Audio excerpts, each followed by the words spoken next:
Do you think that communication throughout this pandemic has been clear enough and consistent enough from the government for not just the general public, but for healthcare professionals and for businesses as well?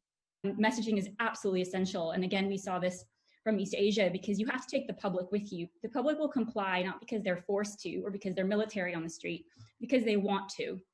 And people generally want to follow the rules if they understand them. And I think one point that really you can see where at least England and Scotland diverged was when England changed in May to stay alert, and many people didn't fully understand what that meant. Where in Scotland, the message was very clear: stay at home. You stay home. And I think when you start to see the divergence in terms of infection rates and in death rates was around that time when I think England, in a sense, started getting back to normal, where in Scotland, we still couldn't travel more than 5 miles from home until quite later, because it was very much, we're still in a pandemic.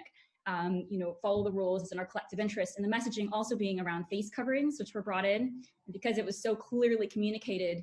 The First Minister wearing a mask and going around and showing people, what you got was actually very well, like compliance jumping to 90 to 95% when it was made mandatory. People just understood it, where if the messaging is mixed, then there's a lot of confusion of should we wear a mask and does it really matter? And is there scientific evidence? And it becomes a free for all, which is what you don't want in a pandemic. So